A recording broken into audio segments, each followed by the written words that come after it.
Chimvundo kotikala kaka Chimvundo.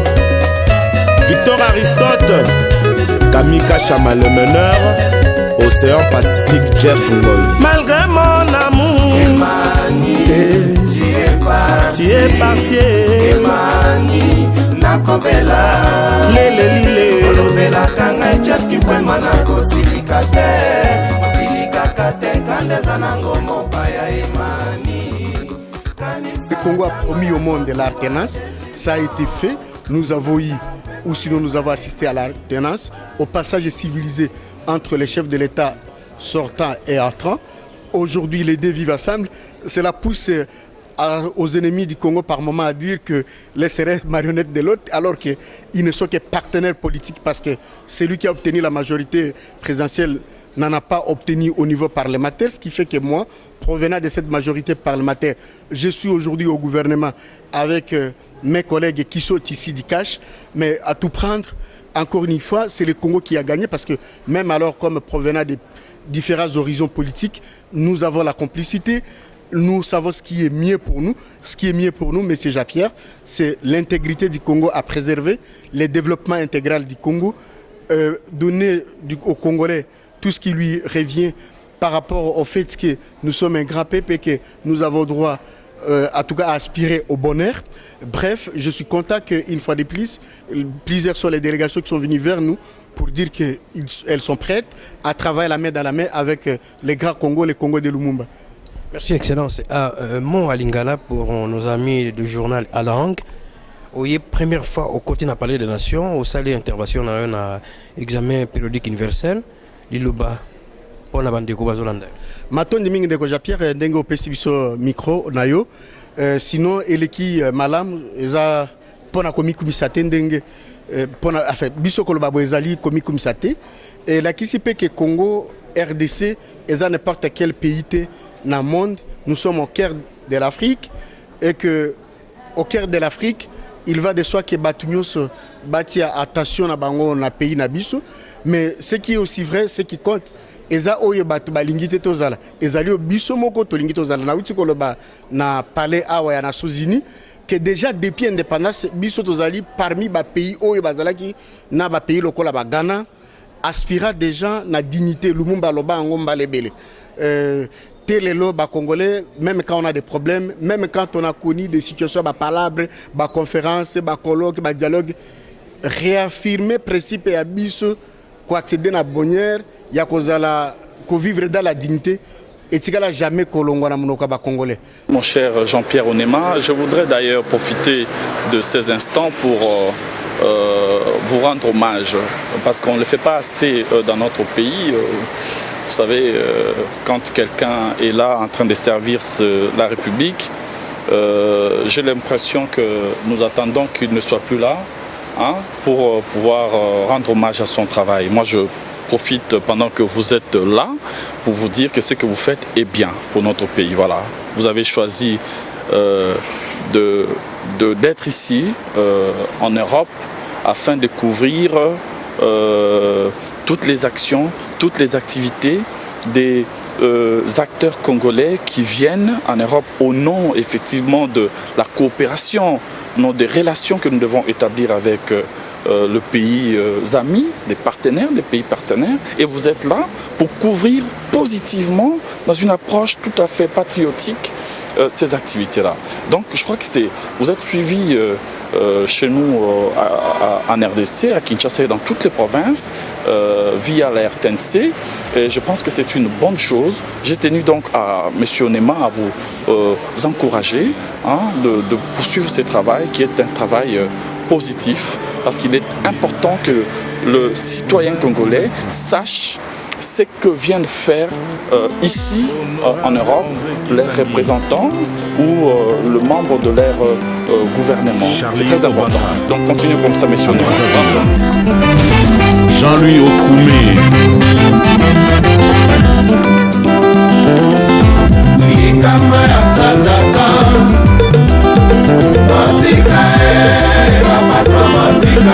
Micho Chamala, Sylvain Wembo, Lucie Lucien Kiwa Lifrimo Yama Vince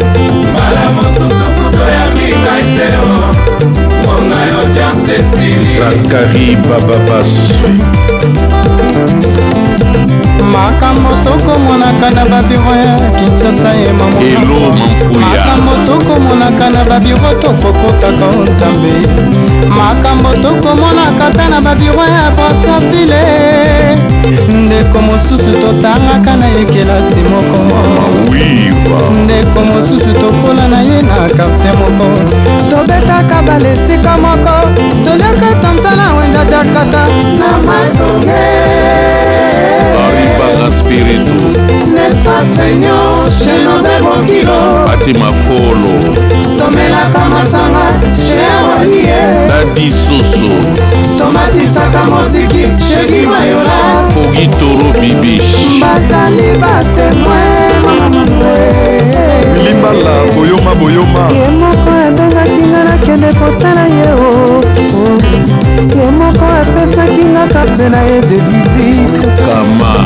alobi mokolo mosusu leka ya kotala nga na biro Zozobe Kiki probleme na ye ya mosala nga na kobongisa ye okozwa mosala zala na ndako nga na kosilisa mwasi na bana bakolia connaissance ekoki mpe kosalisa baninga korelation ntango mosusu ebitisaka baninga ota nasilisa kelasi nazwaka mosala te nasilisa na université nasali licencier en économie likambo ya kokamwa baninga mokolo ya rendez-vous yango nakuti message na secrétariat les patrons ne reçoit pas oyo nepasie baninga likambo ya sandaka José Moukeba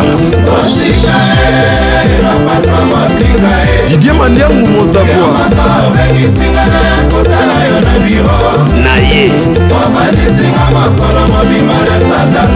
Elonye Kangama Loko ronfle Nabamba kukushengai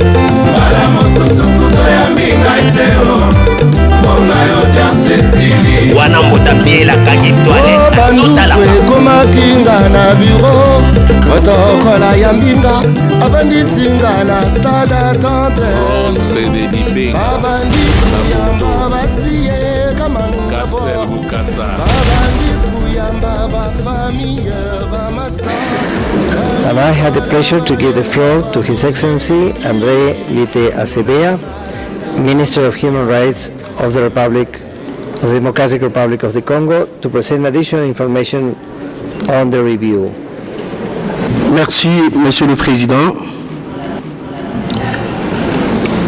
Mesdames et Messieurs, le chef des délégations, au nom de Son Excellence Monsieur Félix Antoine Tshisekedi, Président de la République démocratique du Congo, au nom du gouvernement ainsi qu'à celui du peuple congolais dans son ensemble, j'ai l'honneur de conduire pour la toute première fois la délégation de mon pays, la République démocratique du Congo, devant ce Conseil des droits de l'homme. Comme vous le savez, cette 42e session du Conseil des droits de l'homme revêt une importance capitale pour mon pays, car en plus du rendez-vous aujourd'hui, la situation en RD Congo sera également examinée au titre du point 10 de l'ordre du jour intitulé Assistance technique et renforcement des capacités sous forme d'un projet de résolution dont les éléments de langage font déjà l'objet de consultations informelles. Un des dialogues est renforcé prévu pour le 24 septembre prochain. La RDC est un pays post-conflit qui a eu à souffrir des affres de ce qui a été qualifié de troisième guerre mondiale en terre africaine et dont elle a réussi à se sortir grâce à l'aspiration profonde de son peuple à la paix, à la clairvoyance de ses dirigeants et à une contribution appréciable des partenaires régionaux et internationaux. Je salue ici l'apport significatif Le gouvernement de mon pays s'est ainsi engagé résolument à œuvrer constamment en faveur de l'amélioration de la situation des droits de l'homme, et c'est par l'adoption de plusieurs mesures accompagnées de politiques, plans, programmes, stratégies et actions. Le gouvernement de la RDC s'est employé également à rétablir, avec le concours de la brigade d'intervention de la MONUSCO, la paix et la sécurité nécessaires à la jouissance des droits de l'homme et des libertés fondamentales auxquelles nos populations ont droit. C'est ici l'occasion pour moi, à travers le Conseil des droits de l'homme, de remercier Son Excellence Monsieur le Président de la République, ainsi que tous les peuples congolais, tous les pays contributeurs de l'Organisation des Nations Unies au Congo, MONUSCO en sigle, et saluer par la même occasion la mémoire de celles et tous ceux qui, au nom de la force et de l'ONU, sont tombés sur les champs d'honneur à l'issue de leur engagement aux côtés du peuple congolais. Certes, il reste encore beaucoup à faire pour permettre à la grande majorité de nos citoyens de jouir pleinement de leurs droits et libertés qui leur sont fondamentalement garantis et reconnus par les instruments nationaux, régionaux et internationaux des droits de l'homme, d'autant plus que même dans les pays les mieux cotés dans l'implémentation des droits humains, tout n'est pas parfait. Cependant, il est indispensable de reconnaître que des efforts notables ont été jusque-là fournis au cours du dernier cycle de l'examen périodique universel.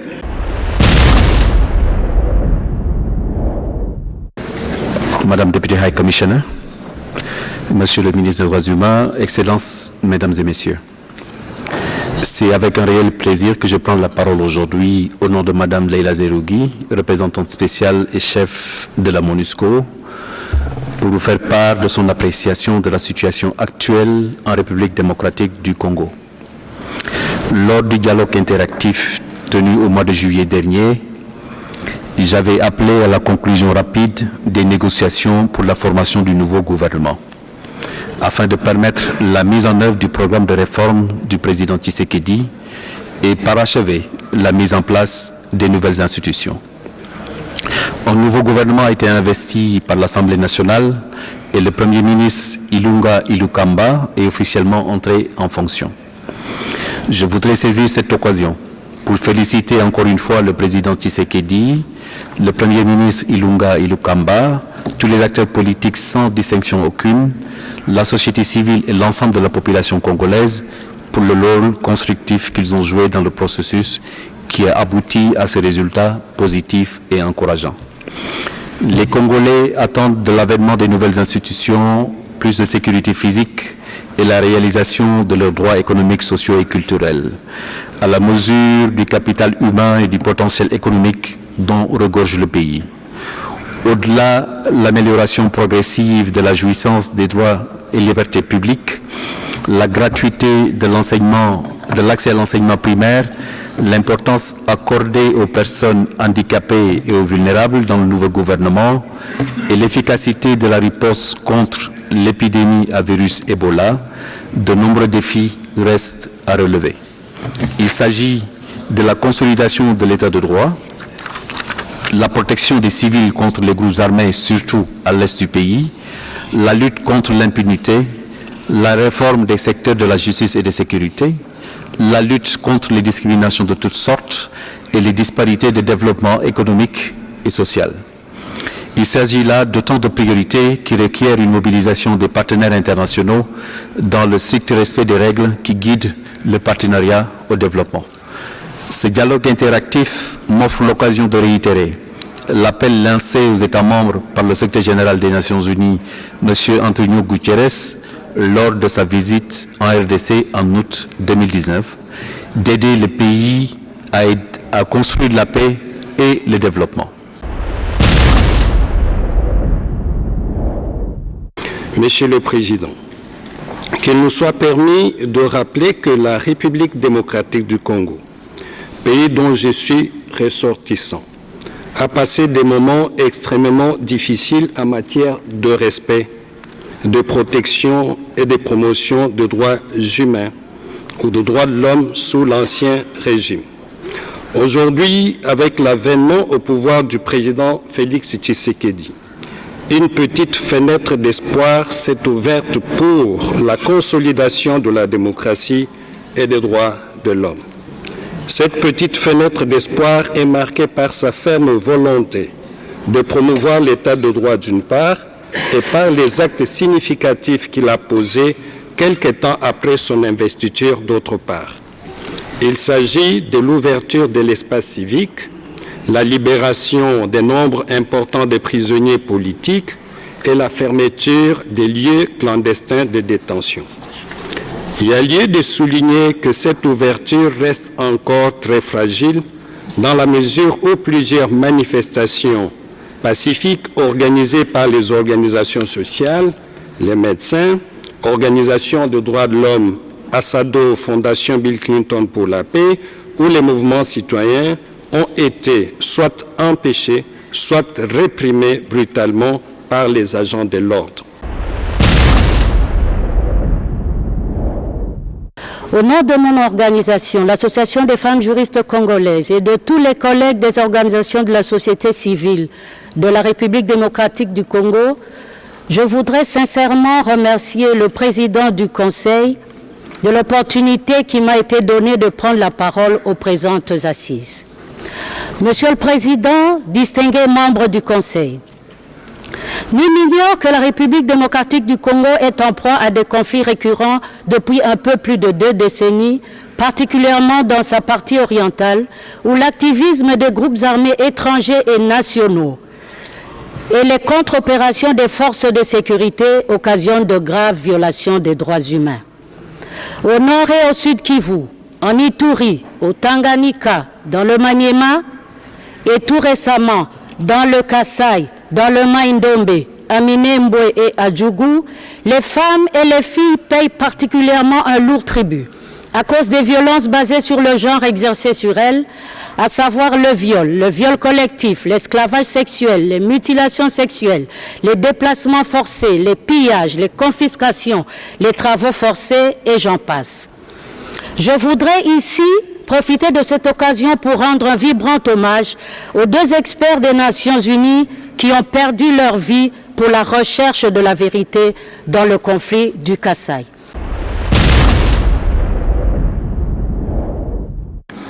Ma délégation se réjouit de l'acceptation par la République démocratique du Congo de la plupart des recommandations, dont celles formulées par mon pays concernant l'adoption de la loi portant protection et responsabilité des défenseurs des droits de l'homme et le renforcement de la lutte contre les violences sexuelles. Désormais, le défi majeur de la République démocratique du Congo demeure celui de la mise en œuvre de façon optimale de toutes ces recommandations acceptées et le Burkina Faso l'y encourage vivement. Pour terminer, le Burkina Faso souhaite plein succès à la République démocratique du Congo dans la mise en œuvre des recommandations acceptées et recommande au Conseil l'adoption du présent rapport du groupe de travail. Je vous remercie, Monsieur le Président. Génération des droits de l'homme ainsi que les droits spécifiques.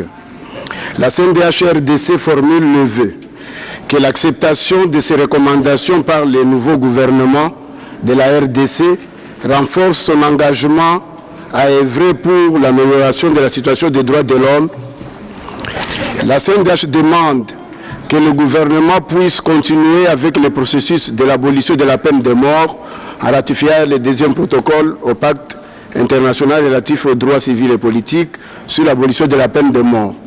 La CNDH encourage le gouvernement et l'invite à plus d'actions concrètes pour la mise en œuvre des recommandations acceptées. La CNDH encourage en outre le gouvernement à augmenter le taux mensuel d'exécution du budget en vue de faciliter la réalisation de ces actions concrètes. Elle invite par ailleurs la communauté internationale à fournir des appuis nécessaires dont le gouvernement de la RDC a besoin pour la mise en œuvre des recommandations acceptées. La CNDH se dit prête à faire le suivi des recommandations acceptées et à conseiller les institutions de la République à leur mise en œuvre. Je vous remercie.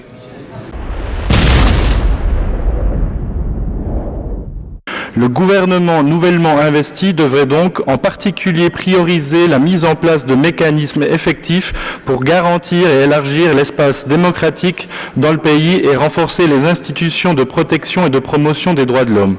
Récemment, on a constaté des graves violations et atteintes aux droits de l'homme liées notamment à la recrudescence des conflits internes. Afin de continuer les efforts déjà déployés dans la lutte contre l'impunité, la République démocratique du Congo devrait aussi accélérer les efforts pour favoriser la réconciliation entre les communautés et conduire des poursuites judiciaires. Madame la haute commissaire adjointe, où voyez-vous des opportunités pour un soutien au gouvernement congolais sur la question du rapprochement des communautés en conflit et au sujet du renforcement des mécanismes institutionnels de protection des droits de l'homme? Je vous remercie. Le groupe africain remercie Madame la haute commissaire adjointe pour la présentation du rapport annuel sur la situation des droits de l'homme en République démocratique du Congo.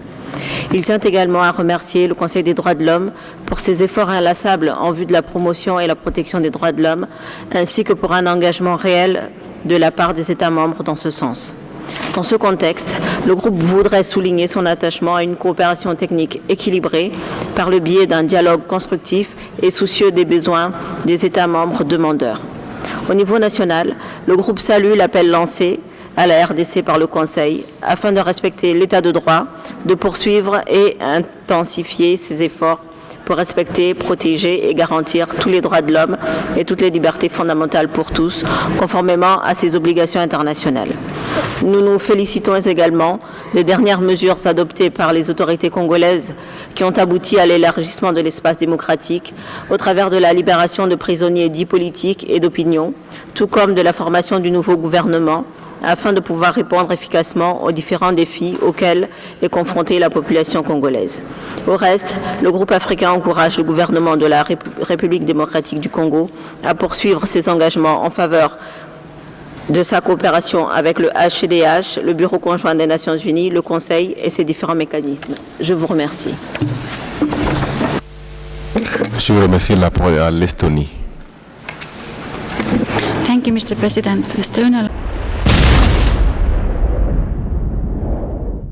Merci pour la parole, Monsieur le Président.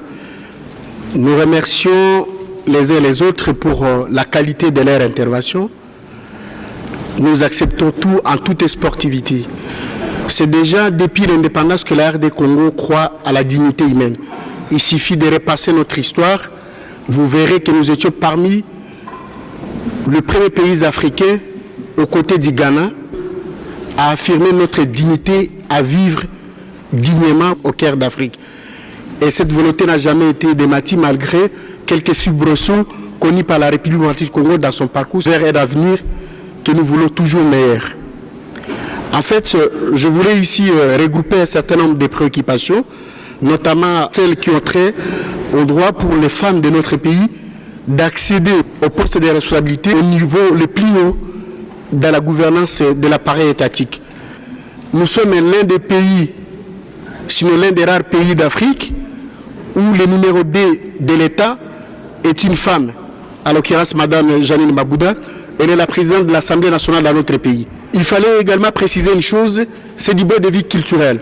Lorsque nous parlons de l'universalité des droits de l'homme, nous ne devons jamais perdre de vue que cette question, sinon cette problématique, est aussi inhérente aux considérations d'ordre culturel de chaque peuple.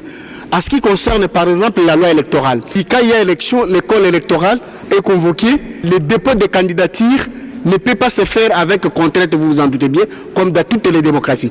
Et il se fait malheureusement, dans la plupart des pays d'Afrique, nombreuses sont les femmes qui ne sont pas prêtes à s'engager politiquement. Et les rares qui viennent, elles n'ont jamais trouvé d'obstacle pour déposer leur candidature.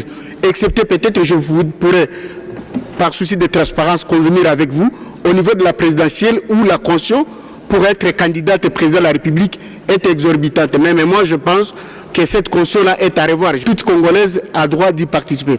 La situation des déplacés, nous l'avions dit ici, c'est depuis 1994. Il y a eu le génocide au Rwanda. Il ne faut pas que le monde perde ça de vie. La plupart des Hutus génocidaires ont traversé le Congo, vers le Congo.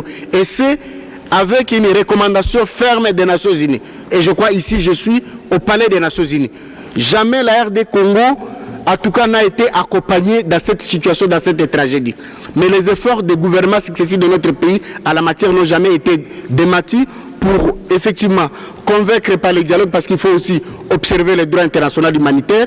On ne peut pas, même lorsqu'il faut pourchasser des criminels, des génocidaires fistils, attaquer tout le monde indéfiniment, dans la mesure où vous avez parmi ces génocidaires 5 qui ont des enfants, des femmes et qui sont même nés après les génocides. Il y a une problématique qui est prise au niveau national et on fait un effort pour effectivement arriver à bout de tous ces groupes armés. Sans parler des ADF, à plusieurs occasions, moi qui vous parle, j'ai été aux Nations Unies à New York et même auprès de certains partenaires de la RDC, alors étudiants à l'époque, pour leur dire ce qui se vissait à Beni notamment avec les ADF était une autre forme de terrorisme dans notre pays. Merci pour l'opportunité que vous nous offrez par votre micro, mais sinon c'est un sentiment de satisfaction parce que évidemment, nous sommes convaincus, il égale l'ambiance dans la salle, que la voix de la RD Congo a été attendue. La preuve année, c'est l'adoption à l'unanimité du rapport qui a été présenté. De ce fait, nous pensons que dans l'élan qui est le nôtre, c'est lui de voir le Congo aller de l'avant, aujourd'hui incarné par le président Félix Tshisekedi. Naturellement, cette ambition-là doit être poursuivie, comme ça l'a été d'ailleurs avec les gouvernements successifs de notre pays.